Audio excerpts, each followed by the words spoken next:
জনধন যোজনা ভোটে জয়ী হয়ে বড় ঘোষণা প্রধানমন্ত্রীর। আপনার যদি জিরো ব্যালেন্সের অ্যাকাউন্ট থাকে তাহলে জিরো ব্যালেন্সের অ্যাকাউন্টের মাধ্যমে আপনি জনধন যোজনাতে পেয়ে যাবেন 10,000 টাকা সুবিধা। হ্যাঁ, ঠিক শুনেছেন, আপনার যদি জিরো ব্যালেন্সের অ্যাকাউন্ট থাকে তাহলে আপনি পাবেন 10,000 টাকা। ভোটে জয়ী হয়ে বড় ঘোষণা করলেন প্রধানমন্ত্রী। যে সমস্ত ব্যক্তির জিরো ব্যালেন্সের অ্যাকাউন্ট আছে তারা জনধন যোজনার মাধ্যমে পেয়ে যাবেন 10,000 টাকা। হ্যাঁ, এবার চলুন দেখে নেই যে এই 10,000 টাকা কবে থেকে পাবেন, কারা কারা পাবেন, কীভাবে পাবেন, সবই আজকেই ভিডিওর মধ্যে দেখাবো। তার জন্য ভিডিওটি একটু স্কিপ না করে শেষ পর্যন্ত দেখতে থাকুন। আর অবশ্যই আপনি চ্যানেলে নতুন হয়ে থাকেন তাহলে চ্যানেলটি সাবস্ক্রাইব করে পাশে থাকবেন। ভোটে জয়ী হয়ে বড় ঘোষণা করলেন প্রধানমন্ত্রী। জিরো ব্যালেন্সের অ্যাকাউন্টে অর্থাৎ জনধন যোজনার মাধ্যমে সবাইকে দিচ্ছে 10,000 টাকা প্রধানমন্ত্রী। চলুন এই 10,000 টাকা কবে থেকে পাবেন, কীভাবে পাবেন, এবার চলুন দেখে নিয়ে যাক। সারা দেশে অভাবীদের বিভিন্ন প্রকল্পের সুবিধা দেওয়ার জন্য সরকার কিছু সময়ের জন্য ডিবিটি সুবিধা শুরু করার সিদ্ধান্ত নিয়েছে। এর আগে স্বচ্ছ পদ্ধতিতে অ্যাকাউন্টে আর্থিক সুবিধার টাকা স্থানান্তর করার জন্য প্রধানমন্ত্রী জনধন যোজনা শুরু করা হয়েছিল। এরপরেই এর জন্য এই জনধন খাতাও শুরু করা হয়েছে, যাতে দেশের প্রতিটি ব্যক্তির নিজস্ব ব্যাংক অ্যাকাউন্ট থাকে এবং সমস্ত সরকারি সাহায্য সরাসরি তাদের নিজস্ব ব্যাংক অ্যাকাউন্টে পৌঁছে দেওয়া যায়। ব্যাংকিং সুবিধা ছাড়াও প্রধানমন্ত্রী জনধন খাতা 2024-এর কারণে আবেদনকারীদের পেনশন এবং বিমার মতো পরিষেবাগুলি সম্পর্কেও সচেতন করা হচ্ছে। এক কথায় সমস্ত ভারতীয় নাগরিকদের জন্য আর্থিক পরিষেবা পাওয়া এখন খুব সহজ হয়ে উঠেছে। জনধন খাতা 2024-এর সুবিধাগুলো কী কী? এখন হচ্ছে জনধন খাতা 2024-এর মাধ্যমে সারা দেশে সমস্ত নাগরিক যাতে জিরো ব্যালেন্স অ্যাকাউন্ট খুলতে এবং ব্যাংকিং সুবিধা পেতে পারেন তা নিশ্চিত করা হচ্ছে। 2 নম্বর হচ্ছে 10,000 টাকার দুর্ঘটনাজনিত বিমা কভারেজ পাওয়া যাবে।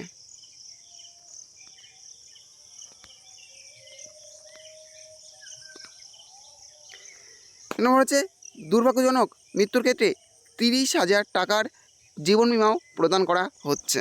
3 নম্বর, এই স্কিমের অধীনে 10,000 টাকা পর্যন্ত ওভারড্রাফটের সুবিধাও উপলব্ধ করা হবে।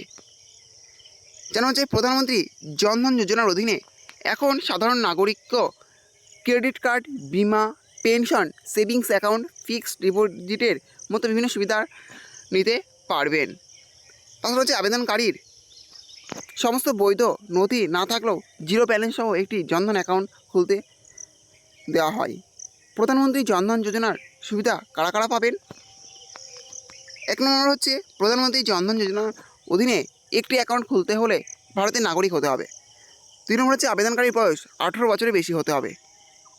3 নম্বর হচ্ছে আবেদনকারীর বয়স 18 বছরের কম হলে আবেদনকারী অভিভাবকের সঙ্গে একটি যৌথ অ্যাকাউন্ট খুলতে পারেন। 4 নম্বর হচ্ছে অ্যাকাউন্ট খোলার সর্বোচ্চ বয়সসীমা বাড়িয়ে 65 বছর করা হয়েছে, অর্থাৎ 65 বছরের বেশি যাদের বয়স তারা কিন্তু এই অ্যাকাউন্ট খুলতে পারবেন না। এই স্কিম সুবিধা নিতে কোন কোন নথি জরুরি? এই স্কিমের অধীনে অ্যাকাউন্ট খুলছেন এমন ব্যক্তির কাছে অবশ্যই থাকতে হবে নিম্নলিখিত নথিগুলি। 1 নম্বর হচ্ছে আধার কার্ড, 2 নম্বর হচ্ছে আয়ের শংসাপত্র, 3 নম্বর হচ্ছে কর্মসংস্থান সার্টিফিকেট। জনধন ব্যাংক অ্যাকাউন্ট কীভাবে খুলবেন? প্রধানমন্ত্রী জনধন যোজনার অধীনে একটি ব্যাংক অ্যাকাউন্ট খুলতে ইচ্ছুক আবেদনকারীরা নিম্নলিখিত প্রক্রিয়া অনুসরণ করুন।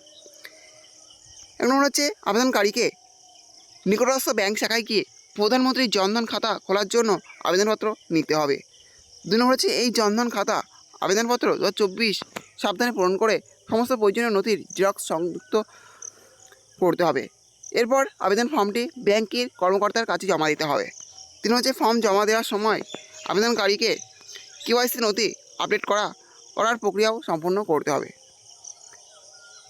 4 নম্বর হচ্ছে সবশেষে আবেদনকারীর জনধন খাতা 2024 আনুষ্ঠানিকভাবে খোলা হবে এবং আবেদনকারী কোনো ঝামেলা ছাড়াই এই জনধন অ্যাকাউন্টটি ব্যবহার করতে পারবেন। সরকার কর্তৃক 10,000 টাকা পর্যন্ত ওভারড্রাফট সুবিধাও পেয়ে যাবেন। তাহলে বুঝতে পারলেন, যারা জনধন যোজনার মাধ্যমে জিরো ব্যালেন্স অ্যাকাউন্ট খুলবেন সেই সমস্ত ব্যক্তি 10,000 টাকা পর্যন্ত সুবিধা পেয়ে যাবেন। আর কারা কারা আবেদন করতে পারবেন, কীভাবে আবেদন করবেন, সবই আজকে এই ভিডিওর তুলে ধরা হলো। এই ছিল আজকের আপডেট। ভিডিওটি ভালো লেগে থাকলে অবশ্যই লাইক, শেয়ার এবং কমেন্ট করবেন এবং এই ধরনের নতুন নতুন ভিডিও সবাইকে পাওয়ার জন্য চ্যানেলটি অবশ্যই সাবস্ক্রাইব করে রাখবেন।